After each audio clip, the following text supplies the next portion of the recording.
The fastest growing parts of the United Methodist Church are in Africa and the Philippines, especially in Africa.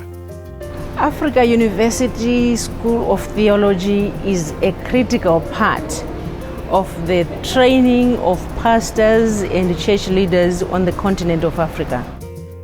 When you walk into a library in one of these schools, you will just be amazed at how few resources there are.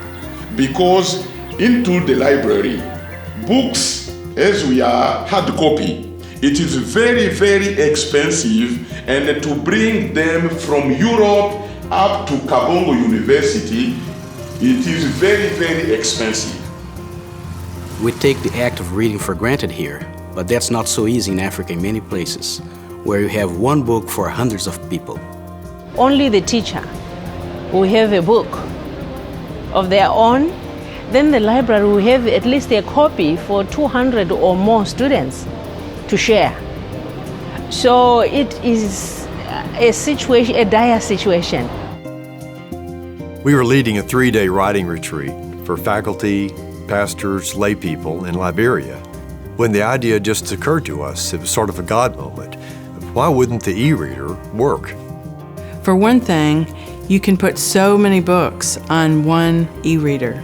They don't require internet, and they only need to be charged every 4 to 5 weeks. They also don't require the shipping of hundreds of books, which would be cost prohibitive. The more we processed the idea, the more we felt we should move forward. We talked with the Dean of the School of Theology, Yada Young, there at Gbarnga School of Theology in Liberia. So we started talking, and he said that, well, General Board of Discipleship can look into way of getting us to use the e-reader. And said, how would you like to partner? How would you like to give this a shot? Just let's test it. She couldn't wait for this project to begin for her school that had been decimated by war.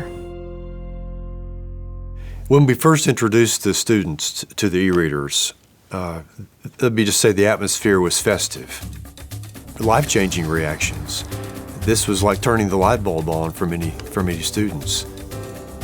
In fact, it is a library, and a library in your hand, the palm of your hand. It's a tool that they were wondering why we didn't think about this earlier. The pilot project was very successful. As a result, at a meeting in Nairobi, the African Association of United Methodist Theological Institutions requested from us that we should do this at large scale, involving all the theological seminaries of the United Methodist Church in Africa. And that's what we did. Rolling out the project involved a number of challenges. Number one, developing the library. Content in French, Portuguese, and English. And loading the e-readers themselves, then delivering the e-readers to the schools. They started with an assessment, a survey. This is a technology that we are using in the US. Do you think that will be helpful to you? The second question, okay, if you think that will be helpful to you, how do you want the content to be? We traveled by Jeep from one school to the next school, and we would do a 2-day training in one setting that equipped the faculty and the students and set them up, and then we would travel an entire day to the next setting into a remote area and do the training and the distribution again in that place. Our reception at these schools is overwhelming. The people are very excited. This is such a revolutionary breakthrough. And so they're ready with choirs and banners, and they're rolling out the red carpet because this is bringing in a whole new day for them. It's important to note that the students all contribute to their own e-readers according to their ability to pay. There is a saying in my country that said that every victory came with a price. Whenever you contribute, you give value to it, and you will take ownership. And the good thing is, when they graduate, they take the e-reader as their library going to their parishes or to the communities they are going to be working. The result of all that is better pastors who understand their faith with understanding. One of the most exciting things about the e-reader for me is the idea that it's a distribution system for African scholarship. They write, and their scholarship can go right into the e-reader. And these e-readers are all related through us in a way that this allows them then to share their scholarship, exchange their ideas. This is something that, again, that's never been done before.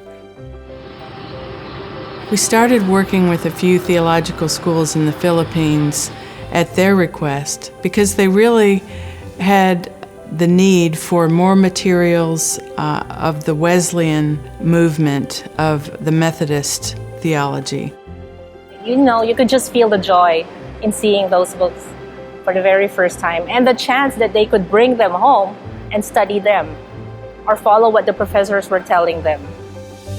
We started with one school, 20 faculty, and 120 students. And now we're dealing with 18 schools with more than 400 faculty and thousands of students who have access to the e-reader. To me, the e-reader project has brought a new revolution into the theological learning.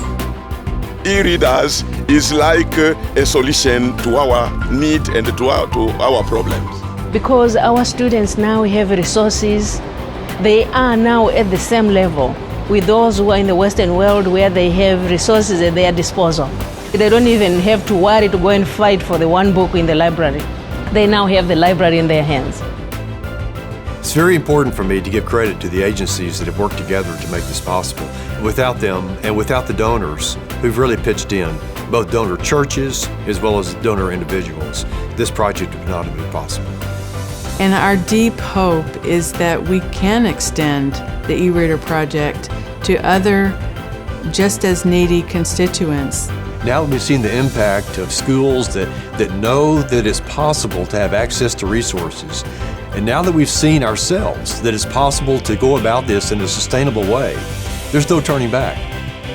There is no words that we can use except merci. Thank you in French, because they made this sacrifice for people that they don't know to have access to better theological education and be able to shape the future of the church and why not the future of the world. It's a priceless gift. Thank you.